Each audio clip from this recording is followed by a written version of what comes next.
Hey, like dinners. I think we're Hello? live. We'll see. I can never tell if we're live or not because when I look at the screen, it's there's a 20 or 30-second delay. But the last time I looked at our live video, it hey, like dinners.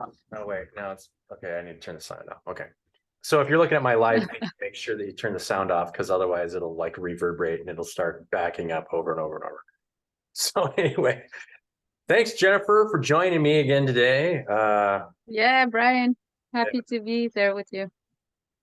So we're talking about structure today. What's really interesting about structure for me is like for me and you, let's say you're always trying to create a good structure for your relationships, right? Because structure is the most difficult when it comes to how we're all relating to each other.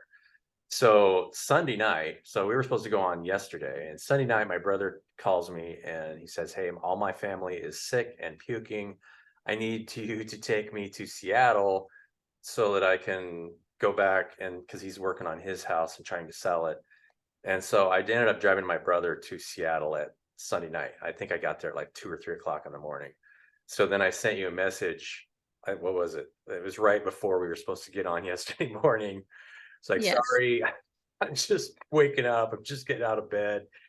So we had a conversation and trying to figure out, we're trying to just birthing this weekly routine. So sometimes things Mhm. happen and you just, you know, so structure sometimes breaks down and you just kind of have to go with the flow, right?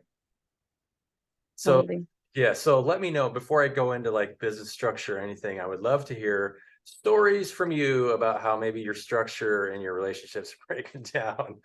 Let's say you had plans or, whatever, and how often you have to deal with it and what you do mentally to try and prioritize the right structures at the right time. Okay, wow. I was not expecting this question, but it's great. It's just gonna come out as it's gonna come out for sure. And that's the beauty of not planning, right? It's like having a structure, meaning like we are meeting at that time today, but then having enough space to be creative. So for me, it's, structure and flow is like the masculine and the feminine, and that's also how I tend to operate in my relationships or also in my business or in my day to day. And it's easier said than done because we can say this as a concept, but then to really embody it and to really live by it is another thing. And for me, the easiest access to manifesting this way of living is really from the body, like, embodiment. I'm an embodiment coach. So for me, the structure of the body is really the bones, right? So it's the core center structure of the body where everything is attached and it's grounded on earth. So it's the main point of connection to earth. At the end, when we are dead, it's actually the bones that are left. So this is what holds us. And within around the structure and whatever is attached, emotions and energy and circulation um, of electricity, which is the nervous system, circulation of blood, all of this is more the flow, the feminine. So the structure is here to hold and the rest is here to flow. And as we connect this inside, it manifests easier in life. So without entering too much explanation, going through more stories, um, like the honest truth is that very often it can be super chaotic. So we plan something when I'm really choosing the creator path, meaning that I'm constantly listening to where the divine is guiding me, or God, or nature, or the universe. Whatever. And I'm really, really in co-creation with what's coming my way, with what is required for me to become, per se, to embody more of that calling. So the structure is evolving in time. So I can say, okay, I'm going to plan my whole year. I'm going to have a workshop here. I'm going to, plan this program for this time. But the truth is, as I'm evolving and as my inner structure changes and inner flow changes, also the structures and the planning from the outside changes. So it can create a lot of uh unknown and insecurity, and that's how I feel it. But again, because the resilience of the nervous system is built, it means that we can navigate these spaces of unknown a lot easier. And that's the beauty of the embodiment practice. But yeah, relationship wise, um, I mean, this is broad, you know, like, but relational wise, for me, it's offering a space where two people meet, two souls meet in two different bodies, whether it's man or woman, and it's a meeting. It's a meeting, and it's the same thing as listening to God's guidance. So there's God guidance when two people meet, and it's the art of listening. Why is this meeting happening? What are the structures, the appropriate structures to put in place for the highest benefit of both parties, for the highest evolution of the soul of both parties? And that's how I evaluate everything. And again, easier said than done, because when we address reality, meaning I'm meeting a person, there's the calling, which is the soul and what's required for the evolution and the growth, but there's also the reality, meaning the actual structures in people's life. Two people meeting, they already have lives in place, they already have structures in place, they have wounds and traumas from the past, they've come with a baggage of memory, of experiences. So it's not only two souls meeting, it's two bodies meeting. And when the two bodies meet, this is when it gets you know, like it gets like it can get conflictual or it can get juicy. It's always a sine wave, right? It's always like this, right? Yeah, I mean, it seems like even if it's a really good relationship, it looks like a sine wave. Exactly. Yeah. And not only There's so that, much to share, you know, so much to share on yeah. relationship. And when you're listening, especially when you're serving, because we're always in service to each other in a relationship, right? I'm trying to figure out how I need to serve you as much as possible, but I'm also trying at the same time, I'm listening to you, but then I'm listening to my higher guidance to see what you need. I've raised my hand. Now Zoom thinks I'm raising my hand. We flop back and forth. But you know what I Okay, mean? this is something automatic. Yeah. So And we'll put your hand up and it'll raise your hand. See the oh, little really? Okay. Anyway, I didn't know this. I think it's Interesting a new fact. Zoom thing. Yeah, it's like some new plug-in for Zoom. I Anyway, guess I'm very curious now. But anyway, maybe it's something to set. But yeah, yeah, because I mean, as long as you're listening to your higher guidance, and a lot of times you don't even realize it from a higher perspective is you're always serving each other from the higher perspective, and you won't even realize it. It's all unconscious. And then when you look back yes, at it years later, it's like, oh, okay, I remember I did that unconsciously, but that was the best thing for me and that person, right? exactly. Exactly. But okay, but again, this is really from this soul perspective and calling and spiritual perspective. As an embodiment coach, I always bring people to reality because there's the ideal of Well, the living soul now. to soul. Yeah, if you're working from the now, you can't be looking things from a spiritual perspective. What does Exactly. it look like in 3 years? Why am I doing this right now?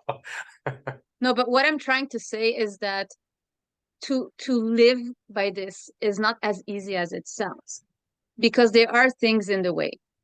So, you know, when we come in contact with the body and with reality, you meet two people, and you know, sometimes values are not going to be the same. Sometimes, you know, desires are not going to be the same. Like it's a matter of learning to communicate consciously and acknowledge who the person is in front of you, and to acknowledge where they're at on their path, and to acknowledge where you're at on their path, and to really have this integrity. uh, and that's why I insist so much on embodiment, because the embodiment creates enough space to have clarity on needs, to have clarity on what you hold inside, your desires, your vision, where you're going, and to have proper conversations. Because so many people get illusioned by falling in love, you know, or you know, whatever that is. It's beautiful, but when it comes to reality, there's really work. There's work to do, and to really follow God's guidance and to create in the name of the divine. It's really the art of dropping what we call what's in the way, the ego or whatever. But again, the ego is useful for some purposes, but sometimes it really gets in the way of creation. And it's the same thing in business, it's the same thing in relationships, it's the same thing in anything. And that's, I see this challenge constantly in my life and in relationships for sure.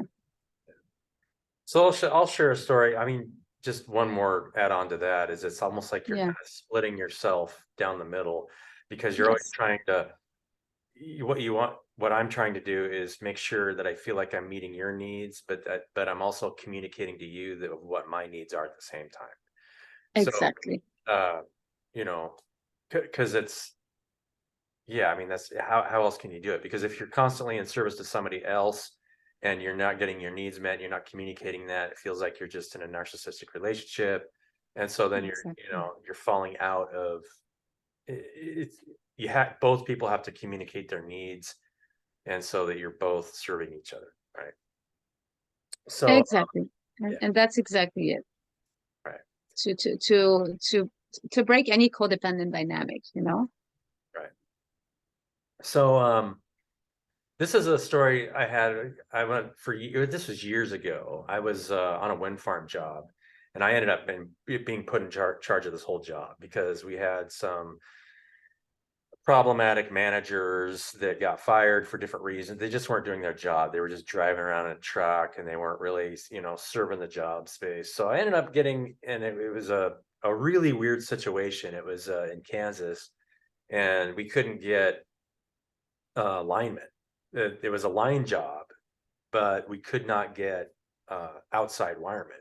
I think this was like it's almost 20 years ago. This was in like 2005, 2006.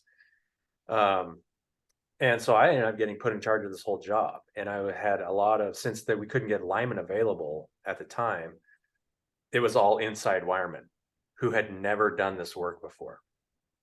So you've got about 50 inside wiremen working on a job, never doing anything more. So you have to create structure and communication to make sure that that job is going to be completed. Now, the way it ended up getting structured was very unique. I ended up and if I was to do this over, knowing what I know now, I would have done it differently. And it's kind of the reason why I created the contract I did, where I, decentralize into smaller groups where you can serve each other. But to make a long story short, is I just had so many people spread out, and I just ended up being just kind of like, I mean, I didn't have time in the day to really do anything for myself. All I was doing was just putting out fires all day long. And so you see this in the business community. You see these pyramids, structures where if one person is in charge of too many people and you don't break the teams down into smaller people, then it just gets super destructive and super stressful. And that's why you see that in the entrepreneur community, this is just a normal thing. And they even teach that. You see business coaches teach that is plan your exit strategy.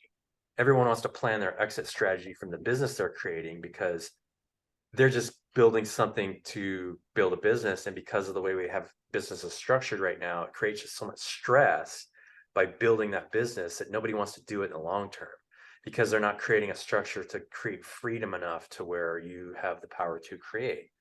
And that stress from that structure actually keeps the creation process from the whole group.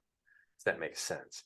Even the people at the Mm, bottom, they're so reliant on the person making a decision, they don't have freedom to create. And then it's the same from the top down. That's why you see so many executive coaches out there because they're constantly alleviating a trauma, right? Because this person is under so much stress and they're taking care of too much stuff. They feel like they have too much responsibility. And so it's this unequal energy relationship on all the ends. mm, In every direction, it's creating unequal exchange of energy. So, in a really good relationship, perfect relationship, you have equal exchanges of energy. You and I are, yes. having an equal exchange of energy, but our business structures and that are operating now don't rarely create equal exchanges of energy. I mean, you can think about it in just about every term. And if you have a team leader that's in charge of, let's say, 4 or 5 people, if they're not equally exchanging the energy during the day and they're always reaching out to one person who they feel like is in charge and it's a codependent relationship in any way, then it creates uh, unequal team dynamics, that hierarchical psychology of trying to move into the next position creates an unequal exchange of energy. All of those Mm, things creates all these burdens on the whole system. And then so, totally. so that's what we're seeing now. All those systems are breaking down. I mean, you were actually, I'd love to talk for you to speak about maybe the local that you're in, because you were talking about to me earlier, maybe it was last week, about a cat just ran into me. I don't know why. Yeah, I'm not gonna go into too much preciseness of, like what and where, Specifics but for yes, structure. Yeah. it's just infrastructures and systems. I'm in different systems. I live in community. I'm involved in a network company, a network marketing company also that I believe in because it's promoting embodiment and it's promoting also frequency and bioresonance, which is part of my work. I have my own business structure also. And I've always been passionate about studying systems from very young, like, and I was an engineer before, so I have this mind of like studying systems and feeling like, when you press here, how it moves there, like just system thinking. Um, and it's a very strong topic, but yes, the structures of top down are all breaking. I'm noticing the same thing everywhere.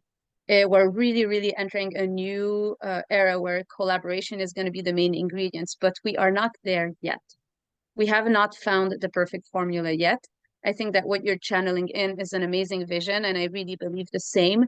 But I even see it within my own inner system that there's still hierarchy in my system, in my body, the way I speak to myself, the way, like, so it's all about breaking these systems and releasing these grids from inside so that we can actually start creating something new. Because I'm exactly at this point in my business where I'm like, I don't want to be doing it alone anymore. I cannot do it alone anymore.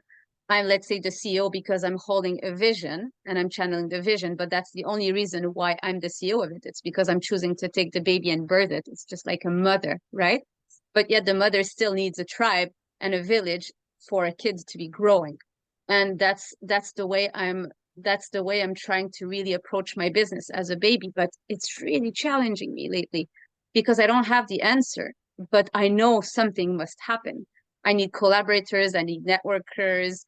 I need the vision. The vision needs networkers. The vision needs collaborators. The vision needs people who love doing video editing. The vision needs people who love teaching. The vision needs, and that's where we are in co-creation with God because it's not about me. I'm just choosing to carry the vision, and I'm saying yes to it because I'm designed for it, and it's okay. That's how it is. It doesn't make me superior or inferior to anybody. And also, I think this is something to release out of the grids that, oh, like he's at the top, therefore he's superior. No, it's just a different role. Right. And there's a reason why this person is put there and another person is somewhere else. And we have to also admit, and I'm noticing this, that the more you embody your potential and energy, the more, yes, you rank up. It looks like it's a rank up, but it's just life. Because the more you have power, the more you have responsibilities. It just comes with it. But the more organically that happens naturally, the less destructive it is, right? If it's Totally. If it's the mind, yeah, the ego's talking and it's coming from money and money is creating that position, then it's destructive. And that's why we see what we're seeing now. Because you're always yes, because yeah, you're bringing very strong topics, Brian. It's all very charged for sure. But money, like, because I really don't want to be a perpetrator that money is bad. Money is godly, divinely created also. It's just it's just that we associated money are with using. survival, but we associated it with trauma. Oh yeah, definitely. So that's why it's all tainted by all this shadow, but it doesn't need to be. So if we are in service to God's purpose and money pours into our bank because we are in service to God's purpose or the divine purpose, and we're using this money to be rechanneled into purpose, then it's just really going to flow. So that's just a different paradigm. But when we are scared to lack money and we start creating structures because we are scared to lack money, then this is when we are perpetuating the trauma. And Right. it's a very multi-layered topic, and I'm very careful when I bring these topics because it's charged. Yeah. And I actually really, this is one of my main topics I love to talk about because when you look, all you have to do is make sure that you see that the money that is in the bank, it doesn't matter how much money is there. It doesn't matter if it's $100,000, 200, $1 million, is if you see that as your support and that creates your freedom, then you lost the point because your Exactly. freedom comes from here. And so you're always trying to listen to what the body needs from divine inspiration. And when you money, too much money allows the ego to take over, right? And you're not, then you're just making decisions. Hey, I want to go do this. Hey, I want to go do that. Because now you're not thinking, Exactly. now you're not listening to the needs of the body around you. And when there's a need, Yeah. you place your own interests in front of that need, because now that need doesn't matter to you, because I can do whatever I want. I have all this money sitting next to me. So that's why, like both extremes are also stemmed in trauma. Like, oh, like I mean, having too much money or having zero money can also lead to the same kind of behavior, which is Oh very yeah. egoic. Exactly. And it's an art because so many people are going to project selfishness on people who have a lot of money, or they're going to or there can be abuse in both sides. There can be abuse to the poor people, poor, or there can be abuse towards the rich, right? And there can be projections and angers towards both sides. I mean, like they exist in both grids, and I've felt both grids inside my own cells, being in both positions. So it's a very fine topic. And what I want to share mainly is that um, human needs are important, and to nurture a body is very important. So if somebody, yes, pays a massage therapist every week because they want their body to feel nurtured, and they go on a trip because they feel nurtured, and then this helps them have a better frequency and helps them also have, be of more service with God's guidance, guiding people to have a lifestyle. Also, there's nothing wrong. We have to release everything that we are in denial of. Everything that we see is God created. Even the ego, even the selfish person, everything is God created. It's a specific frequency that's on earth because it's supporting a collective somewhere. Yeah. So And it's it's just to everything is growing. transcend. So as we Everything is growing. yeah, as we come into higher, we're witnessing actually an evolutionary process. And I write this all the time. People are having it, you don't understand it, and so you can't predict where it's going to go. But you're creating a group consciousness. Your body is a group consciousness. I like to talk about it this way, because every cell in your body is Jennifer. But would every cell in your body, if you were a cell, you wouldn't say, hey Jennifer, I'm Jennifer. Right? Every cell in your body has its own function in the body, and it's serving Exactly. the body in a different way. And so but it might not be aware of the whole body, if that makes sense. But Exactly. as a community, we start to become aware of a larger consciousness, and we are a part of a larger body, then everything starts to change a little bit. In the past, And it's about communication. It's about like cells communicating. Because yes, our organs can be isolated and they're doing their own thing. The liver is doing one thing, the stomach is doing one thing. At the end of the day, and that's what yoga teaches us, it's unified. It's about, hey, the liver communicates to the kidneys, and they communicate to the bladder, and they communicate to the brain. So it's communication as a collective. And it's the same as within an organization or within a relationship. It's communication. Are we going in the same direction? Or, liver is going there, heart is going there, brain is going there? No, it's, are we going in the same direction? And that's what creates harmony and coherence. Yeah. So yeah. Anyway, we can go on for a long time, yeah, we but could. Yeah, I was just thinking, it's like I don't know how long we've been on here, but I should probably, yeah, half an hour, like 25 minutes. I think we're maybe good, but maybe what do you want to talk about next week? I mean, we could talk about, because everything is sexual, right? When you think about your communication, even this conversation, we're sharing and exchanging energies and communicating. It's all about sex, right? I mean, it's going to come to something totally. eventually. For sure. I mean, it's one of my favorite subjects ever. I mean, like business is, and money is, and relationship is. Sex is amazing. And I mean, all of it comes to always the same principles. It's like energy flowing and organic. So all my messages are always about this and staying authentic and, yeah, embodied. And yeah, yeah, totally up for it. So yeah, I'll be in Portugal next week. So let's see how we manage with time. But yes. oh yeah, you could you're in the Healy community, so you could just bring them on in. We have a group discussion. A group sexual Let them hover discussion. over you. Yeah. Yeah. We can do that. We can do that. Right. All right. Thank you, Jennifer. You're always beautiful and sitting there in the Thank you. beautiful part of Central America, right? Yes, I'm in Costa Rica, and I also want to say that if people want to get in touch with me, there's a free gift available. You can check my website, jenniferackad.com, and we'll put the link also of the free gift underneath the video. Awesome. Thank you. Yeah. Catch you later. Thank you. Love you, Brian. Cheers. Thanks. Stop video.